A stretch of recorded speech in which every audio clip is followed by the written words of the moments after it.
سفیان نے کہا، جابر نے جس عقیدے کا اظہار کیا اس کے اظہار سے پہلے لوگ اس سے حدیث لیتے تھے۔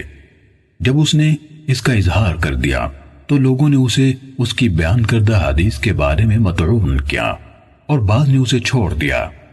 ان سے پوچھا گیا، اس نے کس چیز کا اظہار کیا تھا؟ کہا، رجعت پر ایمان کا۔ صحیح مسلم حدیث نمبر 54۔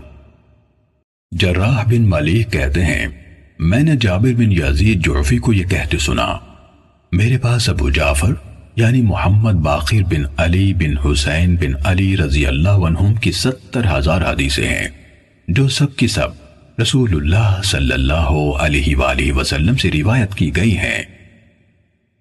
صحیح مسلم حدیث نمبر 55۔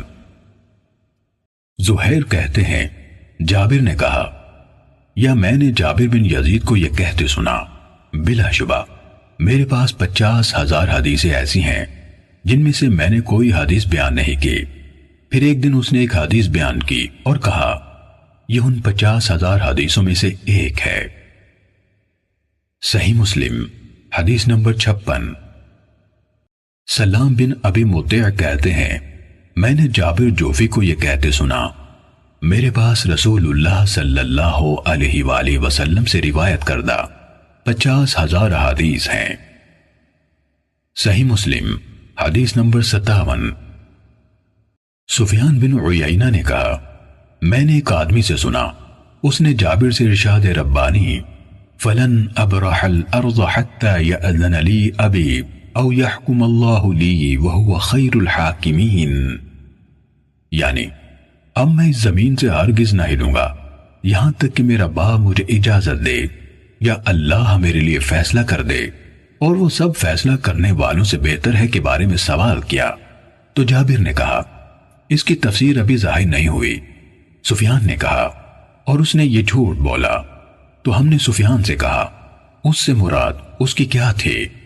انہوں نے کہا، روافظ کہتے ہیں حضرت علی رضی اللہ عنہ بادلوں میں ہیں، ان کی اولاد میں سے جو کوئی خروج کرے گا ہم اس کے ساتھ خروج نہیں کریں گے، حتیٰ کہ آسمان کی طرف سے پکارنے والا یعنی اس کی مراد علی سے ہے پکارے، یقیناً وہی پکارے گا کہ فلاں کے ساتھ مل کر خروج کرو۔ جابر کہتا تھا، یہ اس آیت کی تفسیر ہے، اور اس نے جھوٹ کہا۔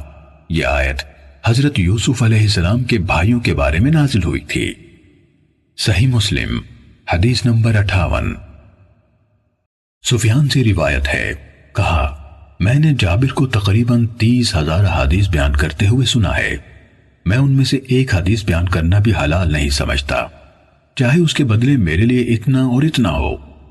امام مسلم نے کہا، میں نے ابو غسان محمد بن عامر رازی سے سنا، کہا، میں نے جریر بن عبد الحمید سے پوچھا، میں نے کہا، یہ جو حارث بن حسیرہ ہے آپ اس سے ملے ہیں؟ کہا، ہاں، لمبی خاموشی والا بوڑھا ہے، ایک بہت بڑی بات پر اصرار کرتا ہے۔ صحیح مسلم حدیث نمبر 59۔ عبد الرحمن بن مہدی نے حماد بن زید سے روایت کی، کہا، ایوب نے ایک دن ایک شخص کا ذکر کیا اور کہا، وہ کج زبان یعنی جھوٹا، تہمت تراش اور بد زبان تھا، اور دوسرے کا ذکر کیا تو کہا، وہ رقم یعنی اشیاء پر لکھی ہوئی قیمت میں اضافہ کر دیتا تھا۔ صحیح مسلم حدیث نمبر 60۔ سلیمان بن حرب نے کہا، ہمیں حماد بن زید نے بیان کیا، کہا، ایوب نے کہا، میرا ایک ہمسایہ ہے، پھر زہد و ورع میں اس کی فضیلت کا ذکر کیا، اگر وہ میرے سامنے 2 کھجوروں کے بارے میں گواہی دے تو میں اس میں بھی اس کی شہادت قابل قبول نہ سمجھوں گا۔ صحیح مسلم حدیث نمبر 61۔ معمر نے کہا، میں نے ایوب کو کبھی کسی کی پیٹھ پیچھے اسے برا کہتے نہیں سنا سوائے عبد الکریم یعنی ابو امیہ کے، انہوں نے اس کا ذکر کیا تو کہا، اللہ اس پر رحم کرے، غیر ثقہ ہے۔ اس نے مجھ سے اکریمہ سے روایت کی گئی ایک حدیث کے بارے میں سوال کیا، پھر لوگوں سے کہا، میں نے اکریمہ سے سنا ہے۔ صحیح مسلم حدیث نمبر 62۔ عفان بن مسلم نے کہا، حمام نے ہم سے بیان کیا، کہا ابو داؤد اعمہ ہمارے ہاں آیا اور یہ کہنا شروع کر دیا، ہمیں برا رضی اللہ عنہ نے حدیث سنائی اور ہمیں زید بن ارقم رضی اللہ عنہ نے حدیث بیان کی۔ ہم نے یہ بات قتادہ کو بتائی، انہوں نے کہا اس نے جھوٹ بولا، اس نے ان سے نہیں سنا، وہ تو ایک منگتا تھا، انسانوں کی بے خونی کرنے والے طاعون کے دوران میں لوگوں کے سامنے ہاتھ پھیلاتا پھرتا تھا۔ صحیح مسلم حدیث نمبر 63۔